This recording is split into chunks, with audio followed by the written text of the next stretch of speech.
राधे कृष्ण आप सभी को। आज हम सुनेंगे उत्पन्ना एकादशी की व्रत कथा। सूत जी कहने लगे, हे ऋषियों, इस व्रत का वृतांत और उत्पत्ति प्राचीन काल में भगवान कृष्ण ने अपने परम भक्त युधिष्ठिर से कही थी। वही मैं तुमसे कहता हूँ। एक समय युधिष्ठिर ने भगवान से पूछा था कि एकादशी व्रत किस विधि से किया जाता है और उसका क्या फल प्राप्त होता है। उपवास के दिन जो क्रिया की जाती है, आप कृपा करके मुझसे कहिए। यह वचन सुनकर श्री कृष्ण कहने लगे, हे युधिष्ठिर, मैं तुमसे एकादशी के व्रत का महात्म्य कहता हूँ, तुम ध्यानपूर्वक सुनो। सर्वप्रथम हेमंत ऋतु में मार्गशीर्ष कृष्ण एकादशी से इस व्रत को प्रारंभ किया जाता है। दशमी को सायंकाल भोजन के बाद अच्छी प्रकार से दातून करें ताकि अन्न का अंश मुंह में न रह जाए। रात्रि को भोजन कदापि ना करें, ना अधिक बोलें। एकादशी के दिन प्रातः 4 बजे उठकर सबसे पहले व्रत का संकल्प करें। इसके पश्चात शौच आदि से निवृत्त होकर शुद्ध जल से स्नान करें। व्रत करने वाला चोर, पाखंडी, परस्त्रीगामी, निंदक, मिथ्याभाषी तथा किसी भी प्रकार के पापी से बात ना करे। स्नान के पश्चात धूप, दीप, नैवेद्य आदि 16 चीजों से भगवान का पूजन करे और रात को दीपदान करे। रात्रि में सोना या प्रसंग नहीं करना चाहिए। सारी रात भजन कीर्तन आदि करना चाहिए। जो कुछ पहले जाने अनजाने में पाप हो गए हों, उनकी क्षमा मांगनी चाहिए। धर्मात्मा पुरुषों को कृष्ण और शुक्ल दोनों पक्षों की एकादशियों को समान समझना चाहिए। जो मनुष्य इस विधि के अनुसार एकादशी का व्रत करते हैं, उन्हें शंखोद्धार तीर्थ में स्नान करके भगवान के दर्शन करने से जो फल प्राप्त होता है, वह एकादशी व्रत के 16वें भाग के भी समान नहीं है। व्यतिपात के दिन दान देने का लाख गुना फल होता है। संक्रांति से 4 लाख गुना तथा सूर्य चंद्र ग्रहण में स्नान दान से जो पुण्य प्राप्त होता है, वही पुण्य एकादशी के दिन व्रत करने से मिलता है। अश्वमेध यज्ञ करने से 100 गुना तथा 1 लाख तपस्वियों को 60 वर्ष तक भोजन कराने से 10 गुना, 10 ब्राह्मणों या 100 ब्रह्मचारियों को भोजन कराने से 1000 गुना पुण्य भूमि दान करने से होता है। उससे 1000 गुना पुण्य कन्यादान से प्राप्त होता है। इससे भी 10 गुना पुण्य विद्या दान करने से होता है। विद्या दान से 10 गुना पुण्य भूखे को भोजन कराने से होता है। अन्न दान के समान इस संसार में कोई ऐसा कार्य नहीं जिससे देवता और पितर दोनों तृप्त होते हों, परंतु एकादशी के व्रत का पुण्य सबसे अधिक होता है। 1000 यज्ञों से भी अधिक इसका फल होता है। इस व्रत का प्रभाव देवताओं को भी दुर्लभ है। रात्रि को भोजन करने वाले को उपवास का आधा फल मिलता है और दिन में एक बार भोजन करने वाले को भी आधा ही फल प्राप्त होता है। जबकि निर्जल व्रत रखने वाले का महात्म्य तो देवता भी वर्णन नहीं कर सकते। युधिष्ठिर कहने लगे कि हे भगवान, आपने हजारों यज्ञ और लाख गोदान को भी एकादशी व्रत के बराबर नहीं बताया, सो यह तिथि सब तिथियों से उत्तम कैसे हुई, कृपा करके बताइए। भगवान कहने लगे, हे युधिष्ठिर, सतयुग में मुर नाम का एक दैत्य उत्पन्न हुआ। वह बड़ा बलवान और भयानक था। उस प्रचंड दैत्य ने इंद्र, आदित्य, वसु, वायु, अग्नि आदि सभी देवताओं को पराजित करके भगा दिया। तब इंद्र सहित सभी देवताओं ने भयभीत होकर भगवान शिव से सारा वृतांत कहा और बोले, हे कैलाशपति, मुर दैत्य से भयभीत होकर सब देवता मृत्यु लोक में फिर रहे हैं।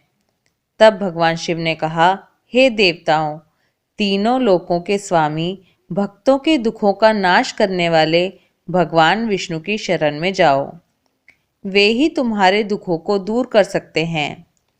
शिवजी के ऐसे वचन सुनकर सभी देवता क्षीर सागर में पहुंचे। वहां भगवान को शयन करते देख हाथ जोड़कर उनकी स्तुति करने लगे कि हे देवताओं द्वारा स्तुति करने योग्य प्रभु, आपको बारंबार नमस्कार है। देवताओं की रक्षा करने वाले मधुसूदन, आपको नमस्कार है। आप हमारी रक्षा करें। दैत्यों से भयभीत होकर हम सब आपकी शरण में आए हैं। आप इस संसार के कर्ता, माता पिता, उत्पत्ति और पालनकर्ता और संहार करने वाले हैं। सबको शांति प्रदान करने वाले हैं। आकाश और पाताल भी आप ही हैं। सबके पितामह ब्रह्मा, सूर्य, चंद्र, अग्नि, सामग्री, होम, आहुति, मंत्र, तंत्र, जप, यजमान, यज्ञ, कर्म, कर्ता, भोक्ता भी आप ही हैं।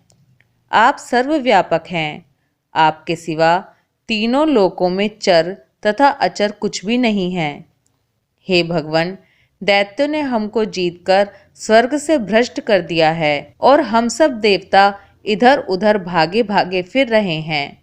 आप उन दैत्यों से हम सबकी रक्षा करें। इंद्र के ऐसे वचन सुनकर भगवान विष्णु कहने लगे कि हे इंद्र, ऐसा मायावी दैत्य कौन है जिसने सब देवताओं को जीत लिया है?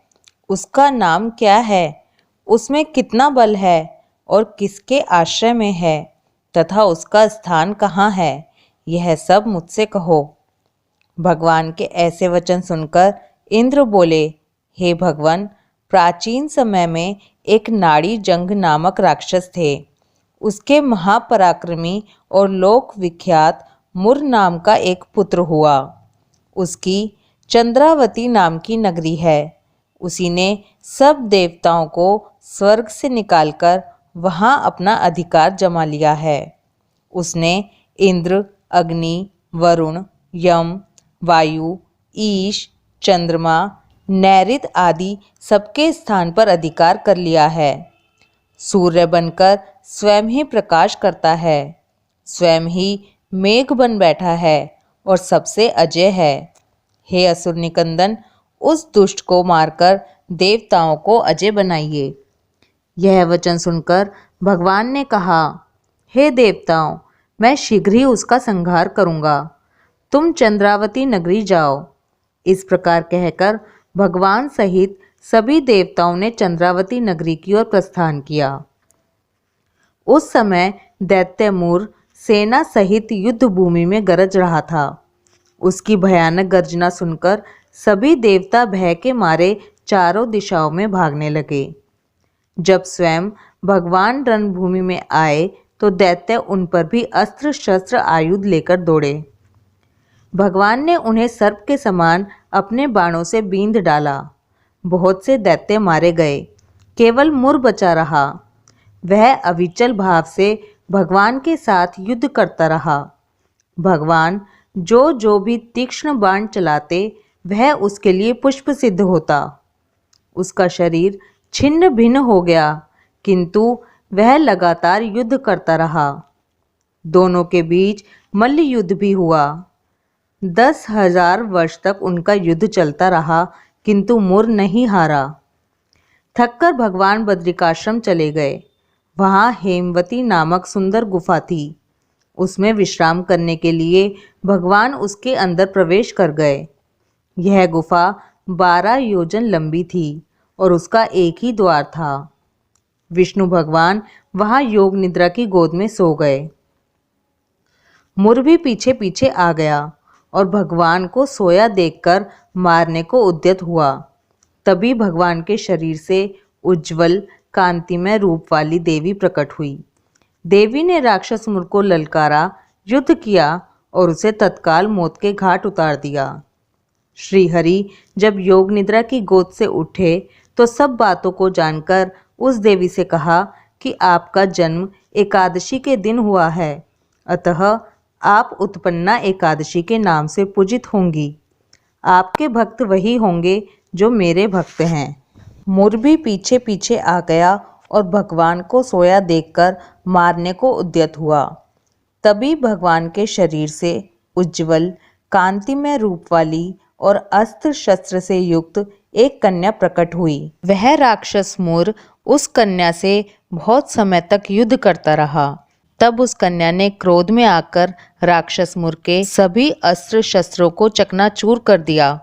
तब वह दैत्य महान क्रोध करके उस कन्या के साथ मल्ल युद्ध करने लगा। तब उस कन्या ने राक्षस को धक्का मारकर उसे मूर्छित कर दिया। जब वह दैत्य अपनी मूर्छा से जागा तब कन्या ने उसका सिर काटकर उस राक्षस को यमपुरी पहुंचा दिया। इतना सब देखकर बाकी जो बचे हुए दैत्य थे वो भी पाताल लोक को चले गए। जब भगवान विष्णु अपनी निद्रा से जागे तब उस दैत्य को मरा हुआ देखकर आश्चर्यचकित हो गए। तब भगवान विष्णु सोचने लगे कि इस दानव को यहाँ किसने मारा है। तब वह कन्या बोली कि हे भगवान, ये दैत्य आपको मारने के लिए तैयार था। तब मैंने आपके शरीर से प्रकट होकर इस दैत्य का वध कर दिया। तब विष्णु भगवान ने उस कन्या से कहा, कन्या, तूने इस दैत्य को मारा है, इसलिए मैं तुझ पर अति प्रसन्न हूँ। तूने इस महान दैत्य को मारकर तीनों लोकों के देवताओं को प्रसन्न किया है, इसलिए अब तुम मुझसे कोई वरदान मांगो। तब उस कन्या ने कहा, हे भगवान, मुझे वरदान दीजिए। जो कोई भी व्यक्ति मेरा व्रत करे वो मृत्यु लोक में सुख भोग कर अंत में वैकुंठ को जाए। जो व्यक्ति श्रद्धा पूर्वक मेरे व्रत को करे वह निश्चय ही आपके लोक को प्राप्त करे। हे प्रभु, आपसे विनती है कि कृपा कर मुझे ऐसा ही वरदान दीजिए। तब भगवान विष्णु उस कन्या से बोले, हे कन्या, ऐसा ही होगा। तेरे भक्त वही होंगे जो मेरे भक्त होंगे। हे कन्या, क्योंकि तुम 11 के दिन मेरे शरीर से प्रकट हुई हो, इसलिए तुम्हारा नाम एकादशी होगा। एकादशी तिथि मुझे सर्व प्रिय होगी। जो भी व्यक्ति इस दिन तुम्हारे निमित्त व्रत करेगा वह मेरे धाम को प्राप्त करेगा और उसके सभी पाप नष्ट होंगे। तुम मेरे लिए सभी तिथियों से अधिक प्रिय होंगी। तेरे व्रत का फल तीर्थ स्थानों में स्नान दान से भी अधिक महत्वपूर्ण होगा। इतना कहकर भगवान वहां से अंतर्ध्यान हो गए। भगवान के ऐसे वचन सुनकर एकादशी बहुत ही प्रसन्न हुई। तभी से जो व्यक्ति एकादशी व्रत का पालन करता है वह धन्य है।